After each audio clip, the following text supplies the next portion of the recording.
ನಮಸ್ಕಾರ, ನಾನು ನಿಮ್ಮ ಪ್ರೀತಿಯ ಸನಾ ಕೇಶವಗೌಡ. ಇವತ್ತಿನ ವಿಷಯ ಏನಂದರೆ ಬ್ಯೂಟಿ ಬಗ್ಗೆ, ಕೇರ್ ಮಾಡ್ಕೊಳ್ಳೋದ್ರ ಬಗ್ಗೆ ಇನ್ಫಾರ್ಮೇಷನ್ ಕೊಡ್ತಾ ಹೋಗ್ತೀನಿ. ಏನಪ್ಪ ಅಂದರೆ, ಫಸ್ಟು ಯಾವುದೇ ಒಂದು ಕ್ರೀಮ್ ಅಪ್ಲೈ ಮಾಡ್ಬೇಕಾದ್ರೆ ಆಗಲಿ, ಫೇಸ್ ಪ್ಯಾಕ್ ಅಪ್ಲೈ ಮಾಡ್ಬೇಕಾದ್ರೆ ಆಗಲಿ, ಫಸ್ಟು ಮುಖನ ವಾಶ್ ಮಾಡ್ಕೊಳ್ಳಿ. ಯಾಕೆಂದರೆ ಮುಖಕ್ಕೆ ನೀರು ಹಾಕ್ತಲೇ ಇದ್ದಾಗ ಮುಖ ತುಂಬ ರಫ್ ಆಗಿರುತ್ತೆ, ಹಾರ್ಡಾಗಿರುತ್ತೆ. ಆವಾಗ ಏನೇ ಅಪ್ಲೈ ಮಾಡಿದ್ರು ಒಂದು ಸ್ವಲ್ಪ ನೀಟಾಗಿ ಕೂರಲ್ಲ. ಅದರಿಂದ ಫೇಸ್ ಪ್ಯಾಕ್ ಮಾಡೋಕ್ಕಿಂತ ಮುಂಚೆ ಸ್ವಲ್ಪ ತಣ್ಣೀರಲ್ಲಿ ಮುಖ ತೊಳ್ಕೊಂಡು ಬಂದು ಫೇಸ್ ಪ್ಯಾಕ್ ಮಾಡ್ಕೊಳ್ಳಿ. ಆಮೇಲೆ ನೆಕ್ಸ್ಟ್ ನಾನು ಹಾಕ್ತಿರೋದು ಚಾರ್ಕೋಲ್ ಫೇಸ್ ಮಾಸ್ಕು. ಇದು ಚೆನ್ನಾಗಿದೆ, ಸ್ವಲ್ಪ ಉರಿ ಬರುತ್ತೆ, ಸ್ವಲ್ಪ ತಣ್ಣಗೆ ಫೀಲ್ ಆಗುತ್ತೆ, ಬಟ್ ಬೆಟರ್ ಇದೆ. ನೆಕ್ಸ್ಟು ಸನ್ಸ್ಕ್ರೀನ್ನ ಯೂಸ್ ಮಾಡಬೇಕು. ಎಲ್ಲರ ಬಿಸಿಲಿಗೆ ಹಚ್ಚಿ ಹೋಗ್ಬೇಕಾದ್ರೆ ಯಾವ ಥರ ಸನ್ಸ್ಕ್ರೀನ್ ಯೂಸ್ ಮಾಡಬೇಕು ಅಂದರೆ, ನೀವು ಹಾಕೋ ಕ್ರೀಮ್ಗೆ ಸ್ವಲ್ಪ ಸನ್ಸ್ಕ್ರೀನ್ನ ಮಿಕ್ಸ್ ಮಾಡ್ಕೊಂಡು ಫೇಸ್ಗೆ ಅಪ್ಲೈ ಮಾಡಬೇಕು.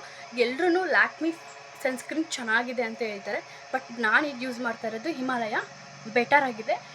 ನೋಡೋಣ ರಿಸಲ್ಟ್ ಇನ್ನೂ ಎಷ್ಟು ಚೆನ್ನಾಗಿ ಕೊಡುತ್ತೆ ಅನ್ನೋದನ್ನ ಮುಂದಿನ ದಿನದಲ್ಲಿ ಹೇಳ್ತೀನಿ. ಆಮೇಲೆ ಲಾಸ್ಟ್ ಇದು ಫೇಸ್ ಪ್ಯಾಕ್ ಎಲ್ಲ ಕ್ಲಿಯರ್ ಆದಮೇಲೆ ಸ್ನಾನಕ್ಕೆ ಹೋಗೋಕ್ಕಿಂತ ಮುಂಚೆ ಸ್ವಲ್ಪ ಐಸ್ ಕ್ಯೂಬ್ನ ಹಚ್ಕೊಳ್ಳಿ. ಆವಾಗ ಇನ್ನೂ ಫೇಸ್ ಗ್ಲೋ ಕಾಣುತ್ತೆ. ನೆಕ್ಸ್ಟ್ ಏನಂದರೆ ಮೊಸರು, ಸ್ವಲ್ಪ ಟೊಮೊಟೊ, ಸ್ವಲ್ಪ ಕಡಲೆ ಹಿಟ್ಟು, ಬಾಳೆಹಣ್ಣು, 4 ಲೋಟದಲ್ಲಿ ಮಿಕ್ಸ್ ಮಾಡಿ ಸ್ವಲ್ಪ ಫ್ರಿಜ್ಜಲ್ಲಿಟ್ಟು ಕೋಲ್ಡ್ ಆದಮೇಲೆ ಫೇಸ್ಗೆ ಅಪ್ಲೈ ಮಾಡಿ. ಆವಾಗ ಫೇಸು ಸಖತ್ ಗ್ಲೋ ಕಾಣುತ್ತೆ. ಮೇಯ್ನ್ ಚೆನ್ನಾಗೆ ನೀರು ಕುಡಿಬೇಕು. ನೀರು ಕುಡಿಯೋದ್ರಿಂದಲೇ ಫೇಸ್ ಗ್ಲೋ ಆಗೋದು. ನೆಕ್ಸ್ಟು ಕ್ಯಾರೆಟ್ನ ನಾವೆಷ್ಟು ತಿಂತಾ ಹೋಗ್ತೀವೋ ಅಷ್ಟು ನಾವು ಪ್ಯೂರ್ ವೈಟ್ ಆಗೋಕ್ಕೆ ಚಾನ್ಸ್ ಆಗುತ್ತೆ. ಆಮೇಲೆ ಪಿಂಪಲ್ಸ್ ಎಲ್ಲ ಕ್ಲಿಯರ್ ಆಗುತ್ತೆ. ಮೇಯ್ನ್ ನೀರು ಕುಡಿಬೇಕು ಅನ್ನೋದು ನಾನು ಈ ಮೂಲಕ ಹೇಳ್ತೀನಿ. ಆಮೇಲೆ ಐಸ್ ಕ್ಯೂಬ್ನ ನಾನು ಬರೀ ನೀರಿಂದ ಅಪ್ಲೈ ಮಾಡ್ಕೊಳ್ಳಲ್ಲ, ಅದಕ್ಕೆ ಆಲೂಗೆಡ್ಡೆ, ಸ್ವಲ್ಪ ಟೊಮೊಟೊ, ಕಡಲೆ ಹಿಟ್ಟು, ಆಮೇಲೆ ಮೊಸರು, ಸೌತೆಕಾಯಿ ಇವೆಲ್ಲ ಗ್ರೈಂಡ್ ಮಾಡಿಕೊಂಡು ಅದನ್ನ ಪೇಸ್ಟ್ನ ಐಸ್ ಕ್ಯೂಬಲ್ಲಿ ಇಟ್ಟು ರೆಫ್ರಿಜರೇಟ್ರಲ್ಲಿಟ್ಟು ಅದು ಕ್ಯೂಬ್ ಆದಮೇಲೆ ಅಪ್ಲೈ ಮಾಡ್ಕೊತೀನಿ. ಸ್ನಾನಕ್ಕೆ ಹೋಗೋಕ್ಕಿಂತ ಮುಂಚೆ ಅಪ್ಲೈ ಮಾಡಿಕೊಂಡ್ರೆ ಮುಖ ಕೋಲ್ಡಾಗಿ ಗ್ಲೋಗಿರುತ್ತೆ. ಆಮೇಲೆ ಮದುವೆಗೆ ಹೋಗ್ಬೇಕಾರೆ ಆಗಲಿ, ಯಾವುದೇ ಫಂಕ್ಷನ್ ಅಟೆಂಡ್ ಮಾಡ್ಬೇಕಾದ್ರೆ ಚೆನ್ನಾಗಿ ಕಾಣ್ತೀರಾ. ಆಮೇಲೆ ನೆಕ್ಸ್ಟ್ ನೀವು ಸ್ನಾನ ಮಾಡಬೇಕಾದ್ರೆ ಯಾವುದೇ ಕಾರಣಕ್ಕೂ ಬಿಸಿನೀರಲ್ಲಿ ಮುಖ ತೊಳಿಬೇಡಿ.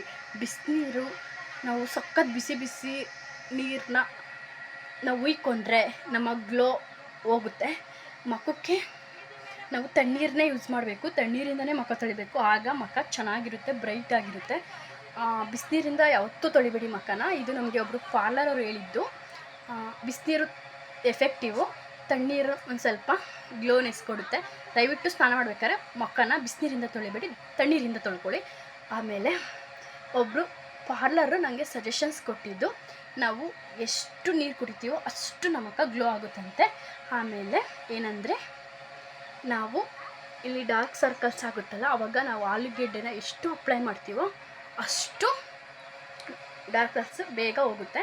ಆಮೇಲೆ ಏನಂದರೆ, ನಾವು ಫೇಸಲ್ಲಿ ಯಾವುದೇ ಪಿಂಪಲ್ಸ್ ಬರಬಾರ್ದು ಅಂದರೆ daily day and evening face wash ಮಾಡಬೇಕಂತೆ, ಮುಖ ತೊಳಿಬೇಕಂತೆ. ಇದು ಪಾರ್ಲರ್ ಅವರೇ ಸಜೆಷನ್ಸ್ ಕೊಟ್ಟಿದ್ದು. ಇಷ್ಟ ಆದರೆ ಲೈಕ್ ಮಾಡಿ, ಫಾಲೋ ಮಾಡಿ. ಆಮೇಲೆ ಐಸ್ ಕ್ಯೂಬ್ನ ಹಾಕಿ ತೋರಿಸ್ತೀನಿ. ಫೇಸ್ ಪ್ಯಾಕ್ ಹಾಕಿದ್ಮೇಲೆ ರಿಸಲ್ಟ್ ಯಾವ ಥರ ಬರುತ್ತೆ ಅಂತಲೂ ಅದು ತೋರಿಸ್ತೀನಿ. Wait and watch.